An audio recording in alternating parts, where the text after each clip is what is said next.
Turtle Lake, but I would not eat again. But I would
I don't want to accidentally kick it. That way I won't.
Good evening. I'd like to call the meeting to order, please. Hi, I'm Todd Newman, and I welcome you to another exciting live and learn journey. What in the world would we do without all these wonderful experts in our midst down the hill from us at Wake Forest? I'm so pleased tonight that we have got another one of those top-notch speakers dealing with extremely timely issues, like maybe a week or so from now. The wonderful topic is making sense of midterm elections, and we have got John Earl here, who has worked with Katie in getting this program prepared, and he will introduce to you Katie Herringer. John Earl.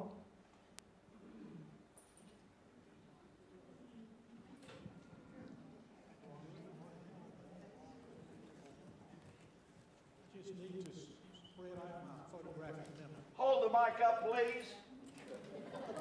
Thank you, John. Don't make me come over there. From time to time, I read the bio of someone, and I ask myself, how could that person have found the time and energy and ability to do all this? And Katie Herringer is one such person. She got her PhD in political science at the University of Connecticut. Joined the Wake Forest faculty in 1985, 33 years ago, Katie. Is that possible? I must be older than I thought. She teaches courses in American politics, constitutional law, the judicial process, and civic engagement. She served as department chair for 10 years. Numerous publications, for example, a co-authored volume on constitutional law that's gone through 11 editions. Is that correct? Beg pardon? Just came out with the 12th. That's amazing. Many professional journal articles and book chapters. She's been the recipient of numerous awards, and the ones that mean the most to me, having been for a time on the Wake Forest faculty, the Reed Doyle Prize for Excellence in Teaching, which she got just a few years after she joined the faculty, the John Reinhardt Distinguished Teaching Award, the Don Schoonmaker Prize for Community Service, and the Excellence in Advising Award. Her topic, making sense of the midterm elections. So please join with me in welcoming Dr. Katie Herringer to Arbor Acres and the Live and Learn series.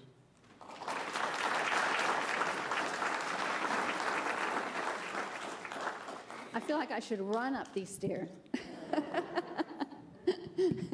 especially with this mic. So can everyone hear me? Back there? Good. So thank you for inviting me, and I'm happy to be here tonight to talk to you about making sense of the midterms. Midterm elections are different in a lot of ways from presidential elections, and so it's worth talking about them separately. And since we're in the middle of one, I think it's particularly worth doing that, as you said, just a week before people are already going to the polls, but a week before decisions are made. So I'm going to do this really in the way that political scientists think about elections, not the way the media covers elections, which you, I hope, will be thankful for, right? Because there are sort of underlying trends, underlying factors that we know affect elections across election years. And the way the media covers elections tends to be whatever the sort of immediate issue is at the time, or they focus on sort of who the candidates are and what their appeal is and all those sorts of things, which really only have make a marginal difference in elections. There are long-term trends and short-term trends that we know help us understand what's happening in any electoral cycle, right? And that's what I'm going to focus on tonight. And then I welcome your questions and discussion at the end. So here's the long-term and short-term trends, right? If we're trying to think about how to understand what's happening in election and This will also be helpful in terms of trying to make sense of what happened in the election after next Tuesday night. And I'll be back to give you a test on Wednesday morning to see whether you can actually apply these concepts. But the two most important, what we identify as long-term factors that are shaping what happens in elections are advantages and disadvantages of the parties in terms of party identification. So party identification tends to be a pretty stable thing, right? People don't tend to change their party identification once they've adopted it, right? If party control shifts over time, it's really because of new people entering the electorate and thinking differently than the people that were in it before, right? So that's not universally true, because nothing in politics is universally true, but it is largely true that people's identification does not change over time. And so we think of it as a more stable sort of factor, right? But what we do know is that who the majority party is, or where the majority sort of identifies with one party or another, does change over time. And that's largely because of new voters entering the electorate. Structural advantages have to do with the way in which rules operate within a system, or there might be constitutional rules, but they might be sort of the way districts get drawn, for example. Is there a gerrymandered district? Those kinds of things. So they're more, again, sort of structural and more fixed. As we know, with House districts, for example, that they can be fixed for some period of time, and then a court can come along and say, yeah, no, these aren't going to be good anymore, you're going to have to change them. And so district lines do change over time, either because courts make them change, or because a new party takes control of a state legislature and changes them, right, and draws them to their advantage. But they are relatively stable, again, over time, and so why we think of them as long-term advantages. And the short-term factors are sort of things that are happening in this particular election, right? Particular things to sort of pay attention to that could have an impact or a difference. And one of the ones I'll talk maybe the most about is voter turnout, because it's all about voter turnout, who turns out, right? So even if one party, we'll look at the data, if one party has an advantage in terms of identification, but they have a lot of voters who don't turn out, their advantage reduces, right? And if you have another party that may have less identification but has more reliable voters, their what seems like a disadvantage might actually work to their advantage, right? So who turns out in any given election matters, and it really matters in midterm elections, right? Because turnout is much lower in midterm elections. I have a question mark after money, because there's a lot of debate about how much difference it makes. Most people agree it makes some difference at some points, and I'll talk about that. But it may be exaggerated. Economic trends, sort of what is the state of the economy, how are people perceiving sort of what's going on. Issues and events, things happen. There's been a lot happening in the last several months that will impact some people's votes. And then candidate appeal, which in midterm elections is a lot harder to sort of figure out. It's easier to figure out at the sort of presidential level. So I'll talk less about that than these other factors. But basically what I'm going to do is go through sort of each of these and show you what the data look like in terms of this election and at this particular time, in order to try to understand what's going on. Am I blocking you all's way? Can you see? Yeah, okay. I said you all instead of y'all. Sorry, still haven't quite got there. Okay, so this is data on partisan identification of registered voters. So this is not partisan identification over the whole of the eligible voter population, but among those people who are registered to vote. I'm sorry.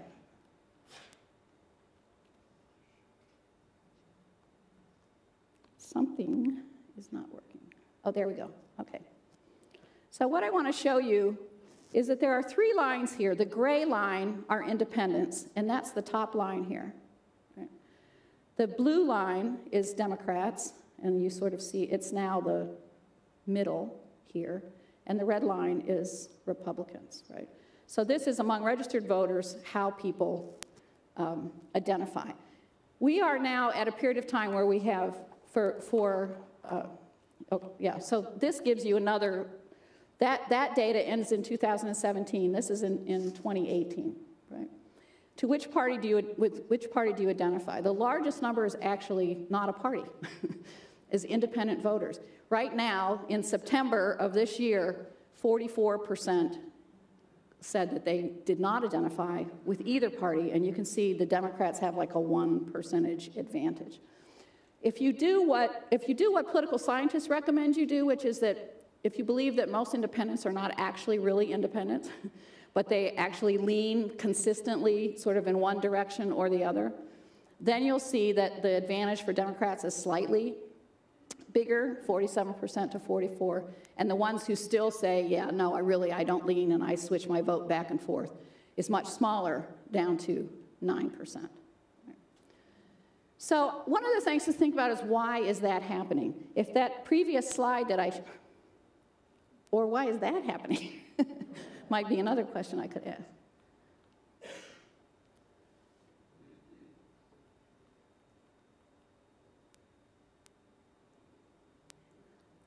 If you look at these figures from 2017, the numbers, it's hard to make out the numbers, but I have them. So the independent number is 37, the Democratic number is 33, and the Republican number is 26. So the Republican number hasn't really changed. But the Democrats have lost some people in terms of identification, and it's sort of moved into the independent column. One of the really important things to remember about independence, people tend to think, and this image encourages you to think this, is that independents are all sort of middle-of-the-road voters. But that's totally not true. Right? There are independents that are far to the left of the Democratic Party, and there are independents that are far to the right of the Republican Party. Right? So independents actually break down in, sort of across the political spectrum. And one of the explanations for this loss that the Democrats have taken is with young voters. So remember I said people entering the political process? Young voters are disproportionately liberal, but a lot of them are alienated about the Democratic Party, and so they're calling themselves independents even though they actually lean towards the Democratic Party. They don't want to identify sort of with the party. A lot of them were the young people, I say students because I have my head in the college scene, but young people who identified with Bernie Sanders, for example, who were unhappy with the way in which the primaries turned out, were unhappy with the way the convention went, and so they don't want to call themselves Democrats, but they're actually going to vote on the left side of the political column, right? And there are independents that are to the right of the Republican Party, the majority Republican Party. So just something to keep in mind. So if you just look at partisan identification, what you can conclude is that the Democrats have a slight advantage, right, in terms of identification.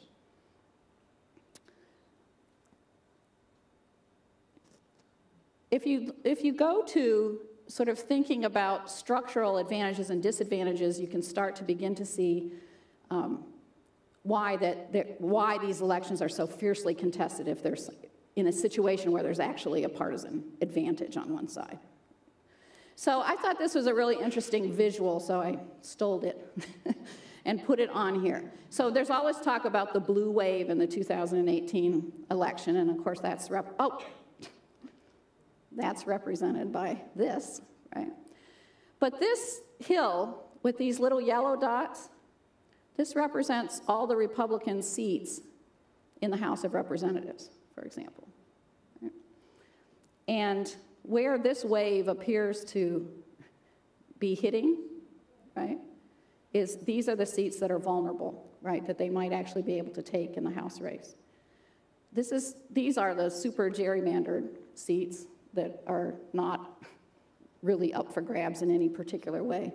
And then, how big the wave gets sort of will depend on sort of what happens here. But I think it's a good visual of this notion of structural advantage because even if you are in a wave election year, which is not uncommon in off-year elections, that usually hurts the president's party, whoever controls the president, there are structural advantages that the Republicans have in terms of control of the House that will make it difficult, not a simple thing, for the Democrats to take control of it.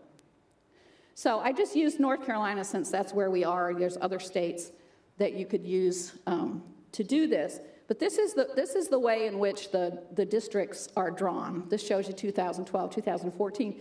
This is the arrangement that has been struck down by a court, but is going to be in place essentially in this upcoming election. And what you see is that there are basically 3 districts where Democrats win, right, pretty consistently, 10 where Republicans win pretty consistently. And this category 0 here is highly contested seats, sort of as the definition of it. Ones where there's a pretty even balance of people by party, and so you would expect a competitive election. The way it's drawn now, you don't expect competitive elections really in any of these, either in the Democrat or in the Republican. Right?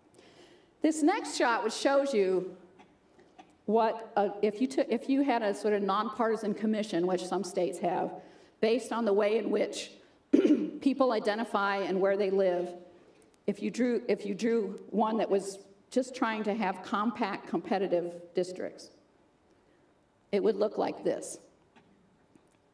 So you would have basically even numbers of districts between the 2 parties, and then 3 that would be highly competitive, that would be sort of fought over, right? And where you might expect in a wave election, it would go one way, and in a wave election for the other party the other way. You would expect those to swing back and forth, right, between the parties, just because of where people live. And what you also see is there's none of those like long squiggly districts that you see, right, in this particular map. So one of the sort of general rules of drawing districts is that they ought to be compact as possible, right? And so that was one of the rules that was being followed in the drawing of this particular map, and clearly not being followed in the other one, right? So that's one structural advantage, for example, in North Carolina that you would see. Oh. So, sorry, I hate slides that are just words, but sometimes you just need to put some words up there. So basically, the key points here, get out of your way, that there are only 9 districts currently held by Republicans that tilt Democratic based on the presidential votes in 2012 and 2016. Right? Those are districts where you would just expect that they're probably going to shift back to the norm because they're really a Democratic district. And for one reason or another, a popular candidate, or voter turnout, those kinds of things went in a way that you wouldn't expect, right? In 2006, which was the last Democratic wave, there were 24 of those seats. But because of redistricting in 2010, right, there really are only 9 of those anymore. Right? The next thing is to point out that if Democrats are going to take control of the House, they need 23 seats. They need to win 23 seats, which means they've got to take some seats that lean Republican. Right? They can't win just on those that lean Democratic. They can't take control of the House. And then the other point to remind you is that incumbents have a return rate of 97%. So if you do the math, it's not actually a promising map, right, for Democrats, even if there is a sort of general, like across the country sort of notion that they ought to control the House. However, this is what's making it possible for them to take control of the House, is that there's 40 Republicans that decided not to run again, which means there's open seats. And challengers in wave elections have a better opportunity than they do running against an incumbent because of the incumbent advantages, right? So there are more competitive seats because so many Republicans retired. Right? People can ask, why is that? Sometimes it is because they perceive that there's going to be a wave. They know that they're vulnerable, and so they resign or go to another job intentionally in order not to lose the seat, right? Sometimes it's just because they've decided, I've been here too long and I'm ready to retire. And sometimes it's because they're running for some other higher office, right? So all 40 of those are not people that were worried about losing their seat, but they provided an opportunity to Democrats by leaving when they did. And then the Two states that were considered most gerrymandered coming into this election were North Carolina and Pennsylvania, actually. And Pennsylvania's Supreme Court just struck down their gerrymandered map in a way that opens up some seats and some opportunities for Democrats that had not been there before, right? So it's really because of this that people think it's possible that the Democrats could take control of the House, because of these changes. So if we look at the Senate, you have a little bit of a different story that it really advantages the Republican Party. So this is a picture of what the Senate looks like right now in terms of its balance. So there's 51 Republicans, there's 47 Democrats, and there's 2 independents that caucus with the Democrats, right? So basically we have right now a 51-49 split. So if you just look at that, you would say, oh, what a wave election, that surely should go the other way. But here's a structural rule in the Constitution. Only a third of the Senate is ever up for re-election, right, in any given election. The elections are staggered. So the House, theoretically, because of incumbent advantage and gerrymandering, it doesn't happen, but theoretically could have huge shifts, across elections, right, because the whole House is up for re-election every 2 years. But the Senate is only a third of it is up every 2 years, right? So you'd have to have a really sort of sustained public opinion centered on one party and against the other to really change the Senate. It's hard to do it in a single election and design that way on purpose. But even more so, the Democrats have a disadvantage this year. So there's 35 seats up for a re-election, right? So that's approximately a third of them.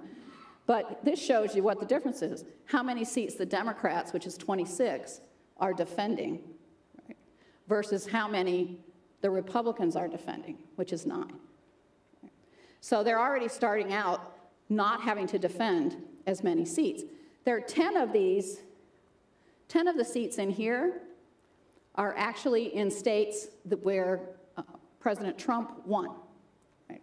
So they're, for the purposes of 2016 anyway, red states, right? So, which means there's an advantage, generally an advantage in terms of the Republicans in those seats. So structurally, the Democrats have a much steeper hill to climb, right? They have to defend more seats as well as take several seats in order to switch the balance, right? And that's just a constitutional coincidence, right?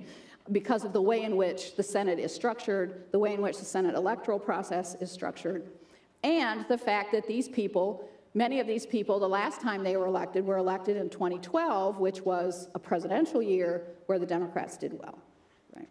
So they did well, but they won in some places where, in a different political climate, you wouldn't expect them to do well, right? So they're defending their seats as well as needing to take more.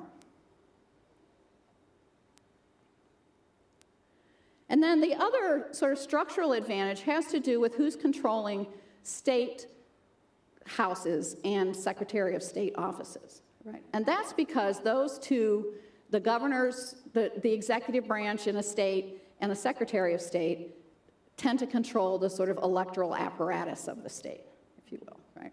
So the controversy that's going on in Georgia right now is a controversy because the Secretary of State is actually running. So he sort of makes the rules and enforces the rules about how the election works, which voters get purged and those sorts of things. And he's also running for the seat, the gubernatorial seat, right? But both parties like it when they always think their chances are better in a state where the governor is of their state, right? That's true of both parties.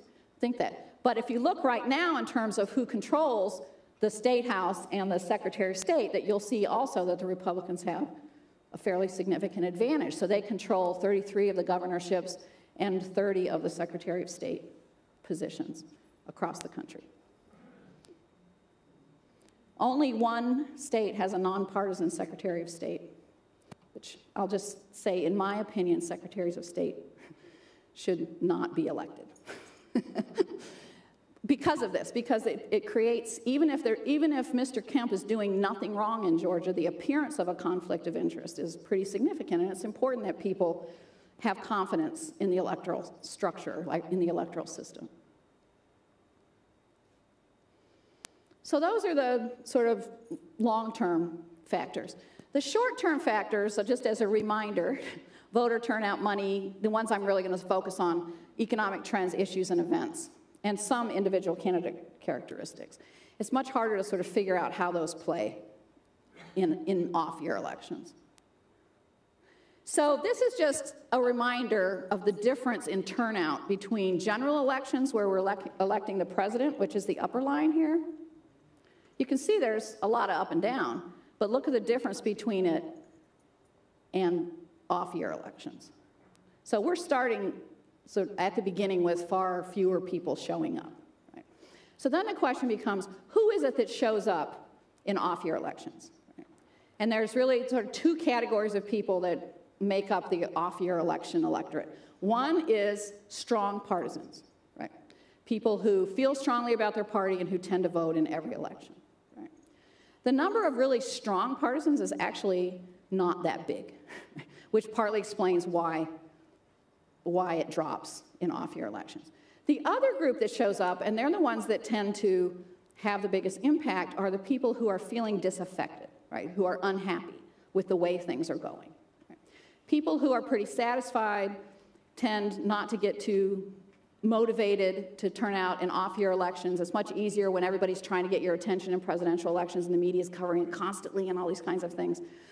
But if you generally feel like things are going well, right, that you have control and you like the direction of policy, those people tend to vote less in off-year elections, and it generally is people who are worked up about something, right? So if we look at the last really significant off-year election was in 2010, when the Republicans took control of Congress, right? That was the sort of mobilization, the Tea Party mobilization around the two things, the bailouts that came about after the election, after the crash of 2009, and reaction to the Obamacare, or the Affordable Care Act, right? That mobilized people who were really unhappy about that, and they had a big impact in 2010. That also allowed them not only to take control of Congress, but also to take control of legislatures like the North Carolina legislature, and then that means you get to draw the districts, right, if you control the legislature.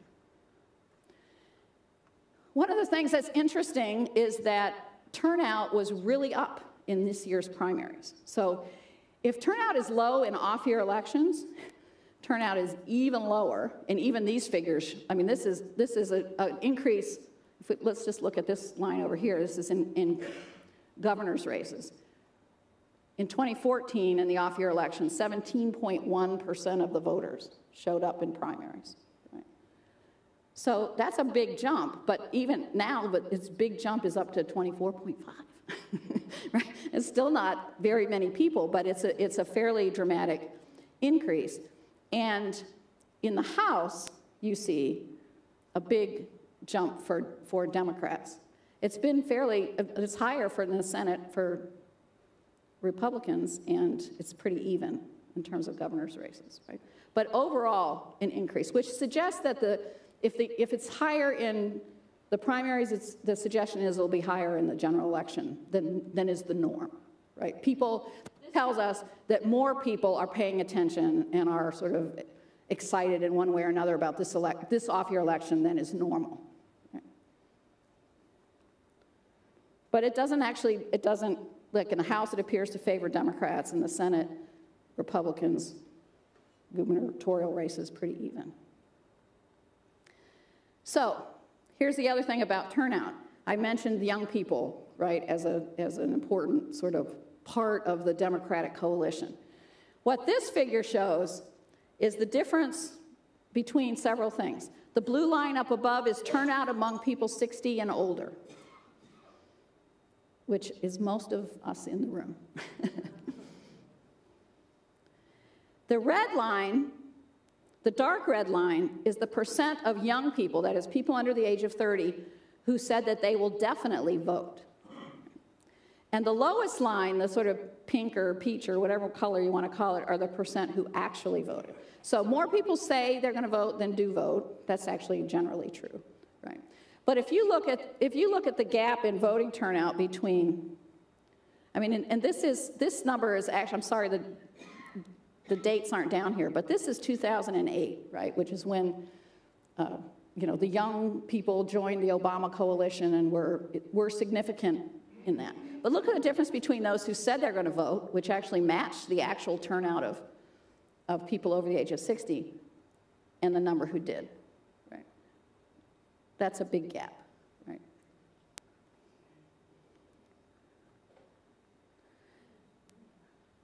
The other thing is that there is a racial difference between the parties in terms of makeup. So non-white voters are disproportionately identified with the Democratic Party. White voters are sort of more evenly divided, but the Republicans have an advantage with white voters. White Americans are much more likely than minorities to be frequent voters, and it's frequent voters who are the people who tend to show up in off-year elections. Right? So what this figure shows, so one of the, I think, kind of startling things about this is the number of people who actually meet the definition of frequent voters is actually not that big a number, right? It's, you know, among white voters it's 20%, among black voters it's 13%, Asians 11%, Hispanic 9%. A frequent voter is someone who's voted in at least 6 of the past 8 elections. That's the definition of a frequent voter. Non-voters are those who have voted in 0 or 1 of the past 8 elections. And the numbers go in the opposite direction. So what you see is non-voters are disproportionately represented among non-white voters. So some of the things that help give the Democrats the identification advantage don't tend to give them an advantage in turnout unless those voters are mobilized. The other thing that we look at, and this is, again, a big factor in midterm elections, is how enthusiastic are people, right? And so there's what we sometimes call the enthusiasm gap. Like, is there a gap between parties in terms of how much attention people are paying, how likely they think they are to vote, and that kind of thing.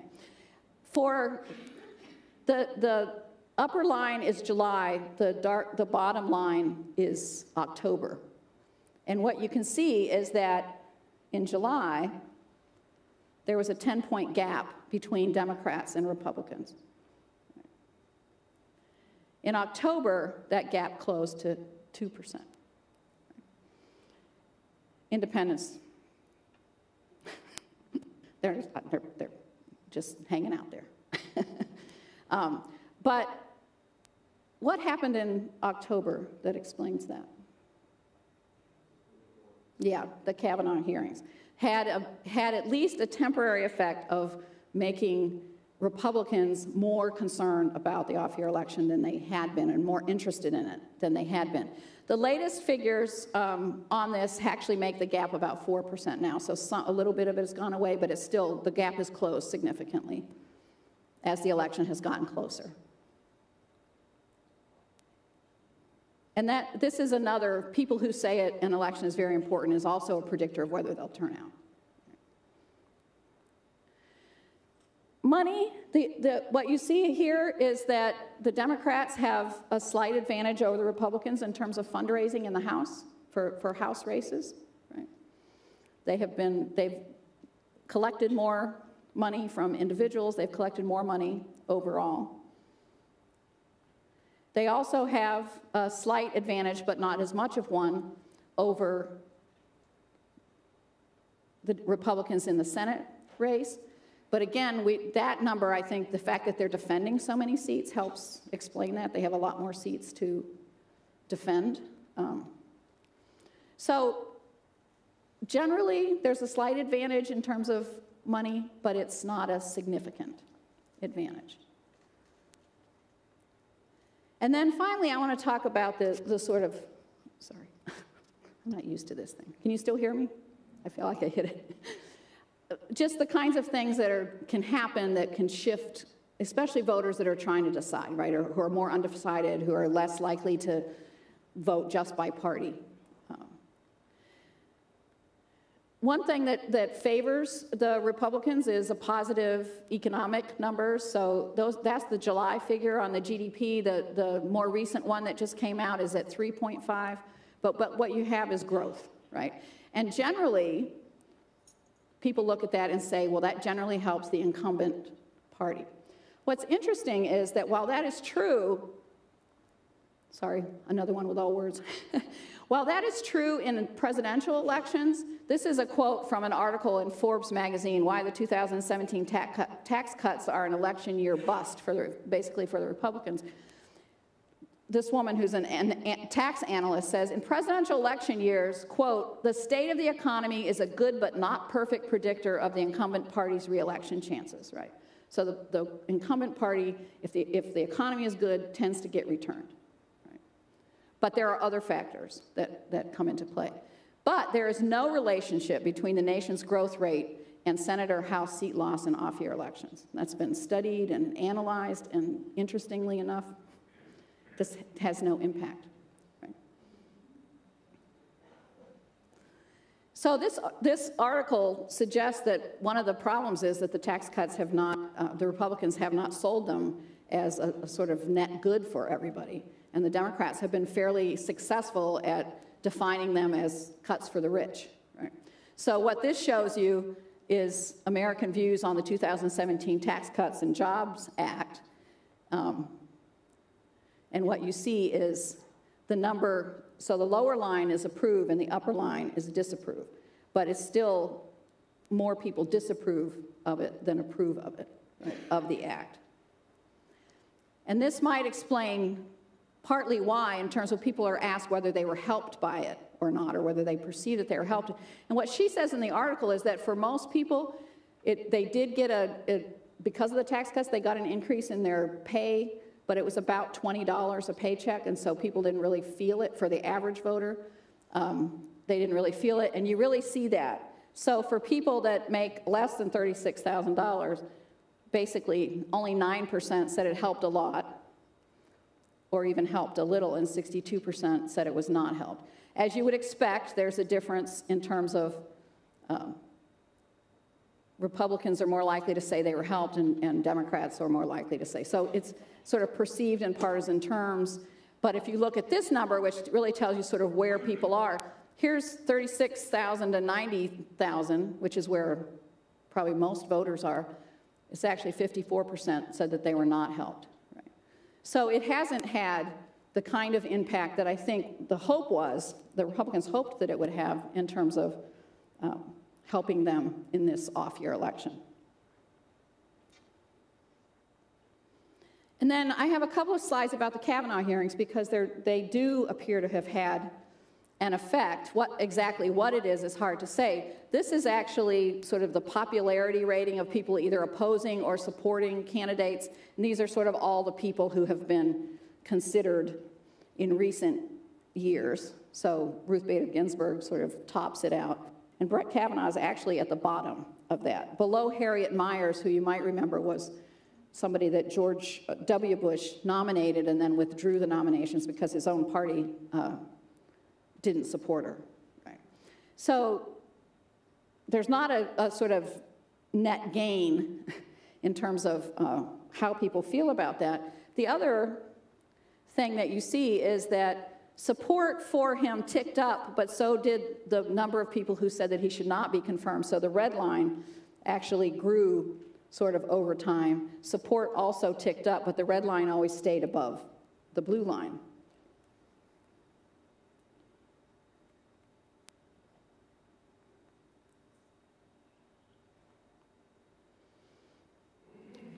So I'm going to show you two charts. This is from a website called 538, where they sort of track all the poll data. I think poll data is inherently unreliable to a certain extent, and we only have to look at 2016 as the most recent example of that, but there's plenty of others in terms of forecasting elections. But what I think is good about that site is it does two things. First of all, it aggregates, so it doesn't ever rely on a single poll. You know, just pick a single poll, but it puts all the poll data in that's out there. And the more you aggregate it, the better you can come up with some predictions about it. And the other thing that it does is that the people at that website actually give grades to pollsters based on how well they've predicted in the past. And so they weight polls differently. So if you're like consistently wrong, your poll is going to be weighted less than a poll that's, a pollster that's consistently right. So I think it is a website, with all the problems there are with polls, it's a website that's actually trying to get it right. And that's the most that we can hope for, I think. So what this is a forecast over time, the chance of controlling the Senate, right? And the red line is the Republicans and the blue line is the Democrats. So I showed you earlier sort of what how steep the climb is for Democrats in the Senate. This is another visualization of that. I looked, so this is from October 24, but right in here, that's the Kavanaugh hearings. And so clearly in the Senate, it had an impact, and it probably means that Republicans are looking at that and they're saying, control of the Senate matters for the Supreme Court, and we care about who's on the Supreme Court, and so we're going to pay more attention to this. And so that actually went up. What's interesting is that you don't see the same pattern in the House. So now you see the blue line is flipped with the red line, right? And here you have this little dip in here, which is after Kavanaugh. You see the Democrats go down a little bit and the Republicans go up a little bit. But since that sort of has disappeared in terms of the aggregate polling. And these numbers have all changed slightly more in each direction since last week when I made the slide. Right. So it doesn't look like the Kavanaugh hearings, in other words, will have any significant effect, unless it sort of mobilizes a particular, if young women, for example, who appear to be really upset about it actually show up, it might actually have some impact. But at least in terms of forecasts right now, it's really had none at all. The other thing, I think, all that's happened in the last week since I put together this presentation is that there have been a number of other sort of big events that could have an impact. So one is the caravan moving north and the way in which the president is talking about it. Another one is the shootings in Pittsburgh. The other is the sending of the bombs through the mail. Like, all of those things could have an impact, and they just haven't been picked up yet. Right? So those are the kinds of events that can shift what happens. But it'll be harder a week out, it's hard to know, what impact those things would have. So, my summary. Polls don't equal outcome.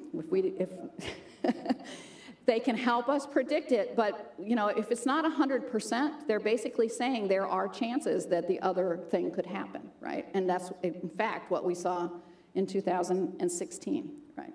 The problem in 2016 was that the national polls, the way the popular vote actually turned out, the polls did predict. Right? They were actually correct. Right? But they didn't take into account state variation, and in our electoral system, states matter. Right? States matter a lot because the way the Electoral College is organized makes that up. And then one of the problems is state level polling, and this is what makes it really hard in off-year elections. State level polling is using smaller samples, doesn't happen as much. House district level polling happens even less, right? And so we have very little data in terms of what's actually going on, right? And it makes that's why 538 is being responsible by saying, we think it's most likely that this is going to happen, but that doesn't mean it will happen. Right? That's the important thing, because turnout makes the difference, right?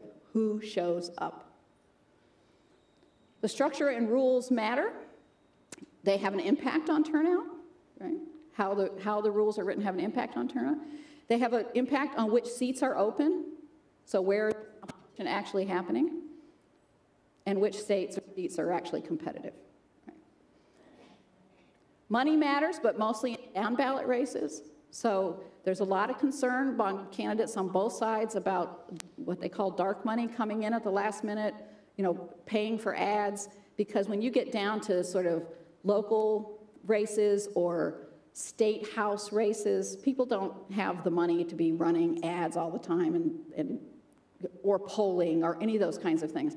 So if someone comes in with a lot of money and runs a lot of ads in the last week, it can have an impact, right, that we don't really know about until the election is over. And that's just an unpredictable thing right now. In off-year elections, the president matters, right? So the party in control of the White House usually loses seats in an off-year election. That's a historical trend. It hasn't happened in every single off-year election, but it's happened in most of them, right? That the party in control. But when a president has below a 50% popularity average, which Donald Trump has, the average loss is 37 seats in the House. If that happens, then the Democrats need 23. If the historical trends happen, then, and that's really why the prediction is that they'll get control of the House despite the structural things that are in the way, right, is because of that trend, that historic trend. And then I just think in off-year elections, the economy doesn't matter as much as you would think, based on, again, historical trends. So in terms of figuring out what's going to happen a week from today,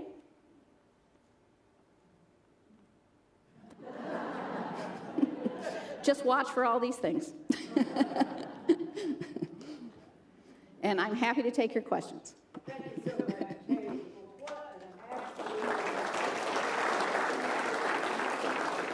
What an informative and exciting lecture. We've got about 10 or 15 minutes for questions and then and answers. And then we'll welcome all of you to a reception right through these doors where you can speak with Katie individually. And we've got 2 mics roving the room, so stick your hand up with your questions. Camera, mic's coming.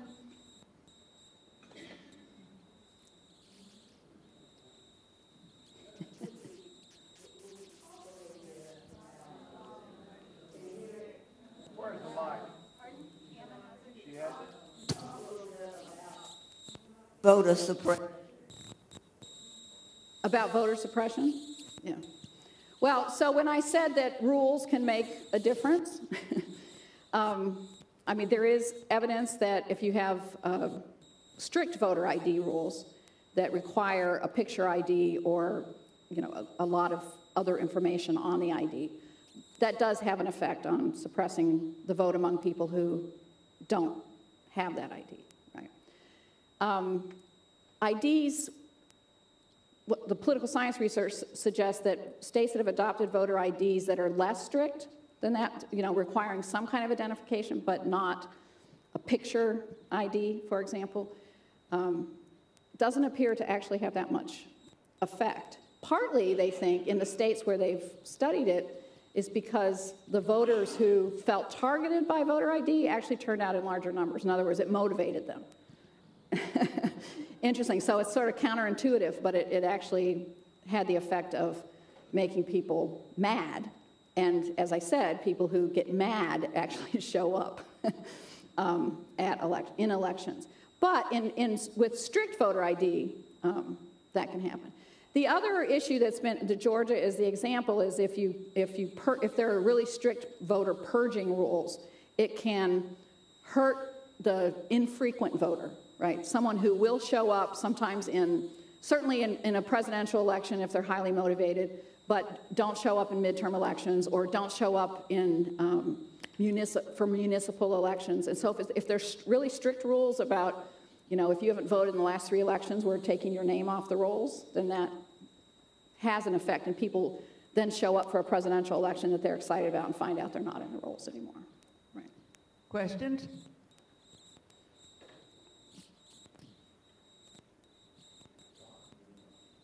Robert? You mentioned party affiliation. Maybe you answered the popularity of the president. But I was wondering about party affiliation, if that changes when the tone of the chief executive officer is very different from the kind of I got your point. And the answer is, I mean, I do think Donald Trump is very unusual, and so we don't actually have, we don't have long-term data trend that can tell us because he is sort of unique in terms of the way he talks and the way he interacts. So I don't know what the answer to that question is. I think that the some of the detachment from party that you've seen, I mean, if you remember the slide that shows when you add leaners in, right? There's a lot of independent leaners, and I think some of those independent leaners are people who don't want to be associated with their Republicans, and they're going to vote Republican, like for Senate and for the House, right? But don't want to be associated with him. Some of that is, but there's what you should take from that. The main thing you should take from that is that there's a long-term disassociation from party label, right? The fact that there's 44, and that's happening on both sides. And I think it's happening among young people because they have this perception that, both parties is a pox on both your houses, right? And then when they only have, because we're a two-party system and they really only have two choices, if they want to vote, then they've got to pick. Then they pick, young people, for example, pick Democrats more than Republicans. So they're in that leaner category, but they're not ready to call themselves. And both parties, I mean, those figures tell you both parties have that problem. Question? Our televisions have been besieged by commercials lately, most of them negative and very bad ads. They're always turning down somebody. They're so bad, I don't want to vote. Can anything be done about television advertising? Well, I think the answer to your last question is no, because of the First Amendment, right? But the reason people run negative ads is that they're actually trying to get you not to vote. Negative ads are not designed to sway you to the other candidate. They're targeting people who they think the audience is to reduce turnout so that the people who show up are the people they can count on, right? So the most important thing you could do is not be turned off and to actually vote. Right. Or just yeah, which would be, or get up and go get your glass of wine or whatever when the commercials come on. The other thing I think you'll notice is that most of those really negative ads are not run by the candidates themselves. Most of them are run by these outside groups, and that's where money, and we're only still trying to figure out exactly how much impact that has. But what most political science studies show is that those don't motivate people, they demotivate people. And that's actually the strategy. Right. If you're not going to vote for me, then I'd rather you didn't vote. Here comes your mic. Yeah, my question is, as a political scientist, have you noticed any leaning toward eliminating the Electoral College with today's instant communications, et cetera, and doing away with the Electoral College and going directly to a popular vote? Yeah. Yes and no. I used to say that the reason people didn't get worked up about, public opinion polls show that a significant majority of people from both parties actually think the Electoral College is a bad idea, right? That they don't actually like it and they don't support it. So then you think, why can't that get translated into constitutional change? Well, one part is because it requires, most people think, extraordinary majorities in Congress and among the public, right, to change the Constitution. And it's hard, so that's a hard hurdle to overcome. And, in the two most recent elections, where you've had a difference between the popular vote and the electoral vote, it worked to the advantage of the same party, right? If fairly close together, you could actually have that outcome happen, but to happen to both parties, you might actually get agreement. But it's hard for the party that has benefited from it twice, because it seems like it undermines the legitimacy of their candidate to say, well, we won that way, but we're not actually going to, but we're going to get rid of the way in which we won, right? It kind of goes against, well, I was going to say human nature, but I'll say political nature. And so, if you had one party disadvantaged once, the other party this close together, I think it would be easier to mobilize the extraordinary majority that you need, right, to do it constitutionally. There is a movement afoot because the Constitution actually says that it's up to the states to decide how electors get chosen.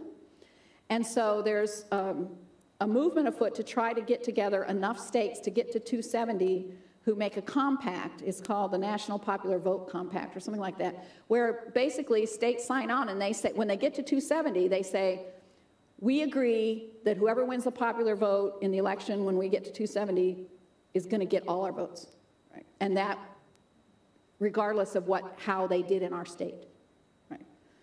And they can do that basically through the legislative process. So that's like the one constitutional escape hatch is that the states have actually always been the actors that have made the Electoral College more democratic than it was. Like they're the ones that decided to tie it to popular vote. Right? That didn't take a constitutional change. It's up to them to decide how electors get chosen, and they decided to make it more democratic. Right? And so that's the idea behind this movement. I think the last time I looked, the number of votes that they had accumulated in terms of state legislatures was under 200, but over 100. I can't remember exactly. It was like maybe 180 or something like that.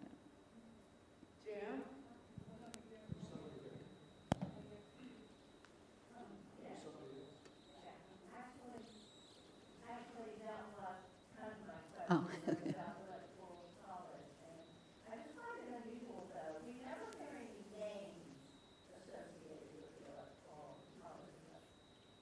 Yeah, so most states don't actually ever put electors on the ballot, right? The parties choose them, and each party has chosen their electors. And so if their party wins in that state, those people have been chosen basically through the party apparatus, right? And so if the Democrats win a state, the Democratic electors that were chosen maybe at the convention or someplace like that are the ones who actually cast the votes. There's a few states where they actually are on the ballot, but it's a few states, it's not the majority of states, where they're actually shown electors pledged to and which party.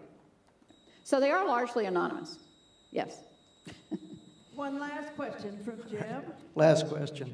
Gerrymandering has gotten so much more accurate now with computers. Mm-hmm.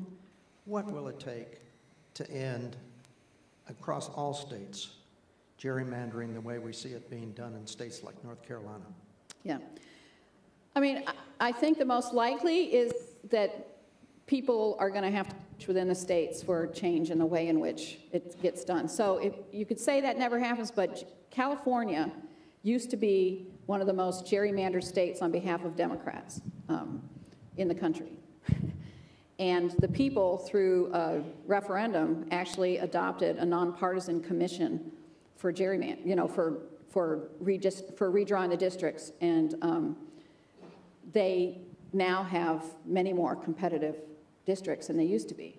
I just read an article today that said, interestingly enough, even though the sort of thought was that it might give Republicans more chances to win some seats because it was gerrymandered so in favor of the Democrats. In this particular election, because of the views in California of the president, they actually think that some seats that used to be safe Republican seats under the old gerrymander system are actually more in play than they used to be, because they made those districts more competitive too. Right? So if you think about that map of North Carolina, those 3 blue districts are packed with Democrats. Right? If you spread them out, you're going to make more competitive districts, and that's what happened. The same thing was true in California. The Democrats packed the Republicans into, a smaller set, and now they're more distributed, but it means some seats that because there's a huge Democratic registration advantage in California, that some seats that the Republicans used to count on in Southern California are now in play. Right? So the answer to your question is, some people think, there's cases moving through the courts. The Supreme Court in the next session is likely to sort of take this question up. They have both the Wisconsin gerrymander and the Maryland gerrymanders as cases before them. One's gerrymandered Democratic, Maryland. Wisconsin's gerrymandered Republican. Putting on my Supreme Court hat, I would be shocked if the Supreme Court said partisan gerrymandering was unconstitutional. This Supreme Court. And so I think it really has to be the people, as they did in California, as they did in Arizona, again, a blue state and a red state, where they actually said, enough. Like, we want a different system. And they got it. So another thing to get mobilized about if you don't like gerrymandering is I think it's going to take the people to do it. Yeah. Experience together. And please allow Katie to move on out to the reception before you ask her your questions so that everybody has an equal opportunity. And Thank I can you get so a glass much of for wine. being here. We'll see you at the next Live and Learn.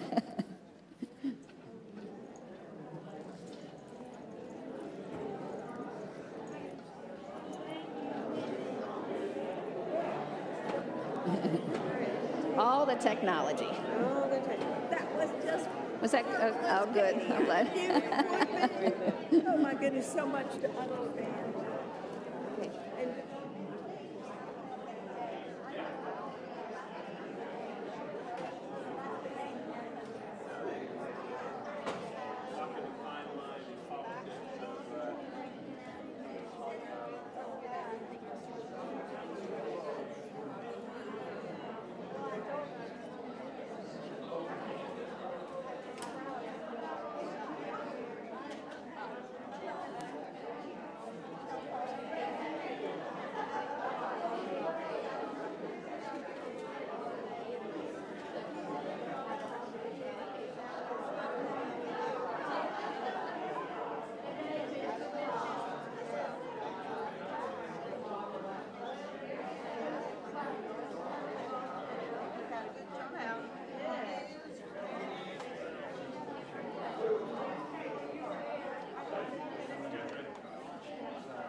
And I'm on city council.